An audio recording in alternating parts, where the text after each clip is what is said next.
Good early Sunday evening, all. It's about 5:15 p.m. Time for Cracker Jack. Well, near enough. Well, 2 days out. Friday. I'm back on the rollies. Well, it's recycled tobacco.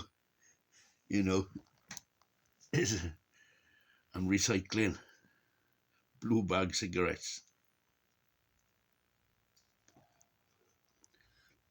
Coming close to my financial month, and I looked at my bank balance and went, again? Whoops. Almost run out of my month's pocket money again. Ooh. Anyway.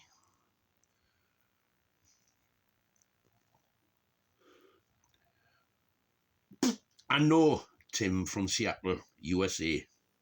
There's only tobacco in this, all right? Aye. What goes on in Seattle stays in Seattle. You grunge. He's a very respectable fella, in fact. Yeah. He suffers from aching joints, basically. Basically old age. I'm not going to tell you. He doesn't even tell me what age he is, but I know how old it is. I know. Let's say he was around and about in San Francisco in the late 1960s. Right, that's all I'm saying. That's all I'm saying. No more. Zip. Yeah, right. Oh, bloody hell. Bloody hell. Dave and John and Phil are different buyers, all from South East Yorkshire. Bloody hell. I told him my great-grandmother was born there. So I'm at 8th Yorkshire. Now you know what's wrong with me. Wales. Oh, I was so good at cricket and football. Well, cricket mainly. I didn't have the joints for rugby. Oh my God. Every time I played rugby, after about 2 or 3 games, I'd do my ankle in or my knee in, or I'd dislocate the collarbone. Fucking hell, talk about fragile, man. Christ almighty. Oh, talking about rugby, well, it's nice to see Scarlets winning the first game of the season in the United Rugby Championship, as it's called now. Oh, excuse me. Yeah, and talk about a bit on the fragile side. My neighbour down the hill from me, Tom Rogers, he's got a bit of an injury.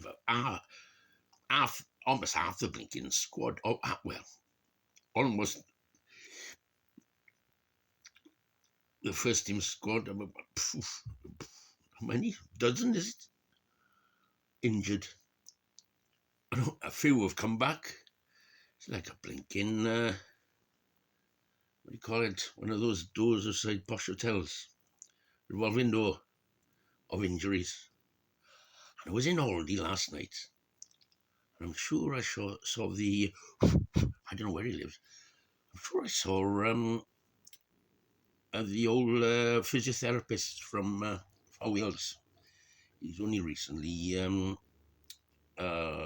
resigned. He was doing the job for about 20 years. You know, he's got it looks like his nose had a slight accident in the past type thing. Yeah, what's his first name? No, can't remember. Mark, is it? Mark? Maybe Mark. I thought I was saying hello to him, but he looked as if he wanted to keep himself to himself. I think he's had that millions of times before. Hello, that sort of thing. I don't think well, he was there about 9:30, just before the shop shut, so he was trying to avoid bumping into the usual Welsh rugby lunatics, like maybe me as well. Uh, it, well, looked like him. Don't know if it was him. I've only seen him on TV. I would have started a discussion. All those Rugby World Cups, man, especially the last one, decimated the Welsh players. They all came back to crock, every man of them. You know, he definitely was worked overtime.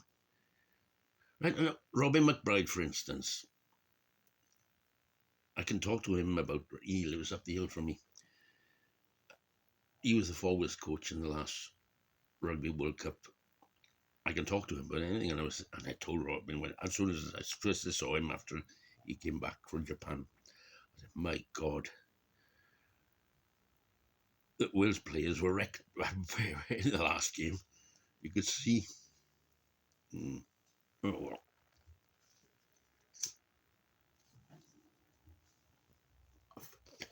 I've got my own thoughts about how the Rugby World Cup should be organised.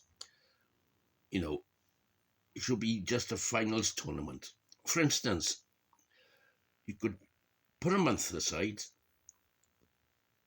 to play the pool games. Then a few months later, a month aside again in the same country to play the quarter-final games, so forth. Quarterfinals, semi-finals, final, and third and fourth place. And in between, those that drop out, say, in the quarterfinals, they play each other to be placed. Those that, yeah. And then the semi-finals.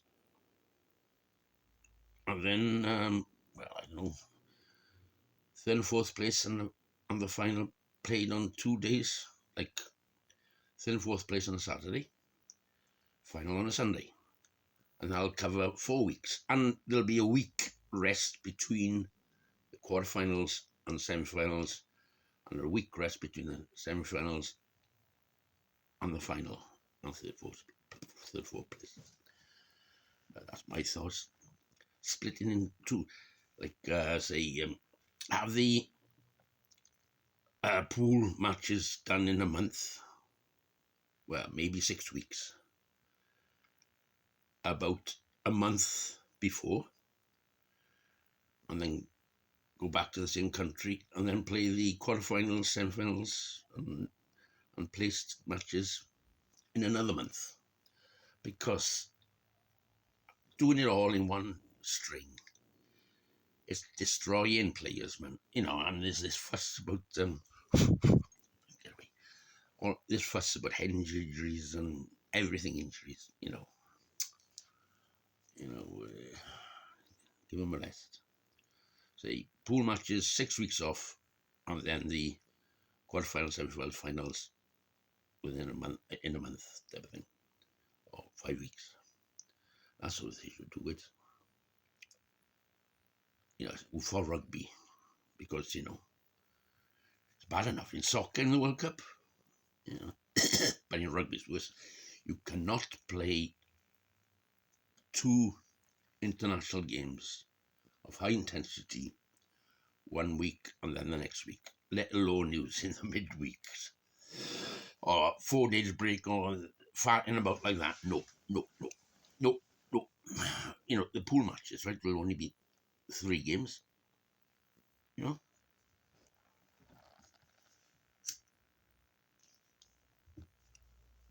I can be over and done with in 5 weeks, 5-6 weeks, and a free weekend in between each.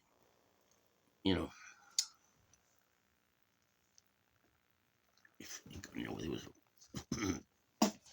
right, there's this Leslie Scarlets player, Jonathan Davis.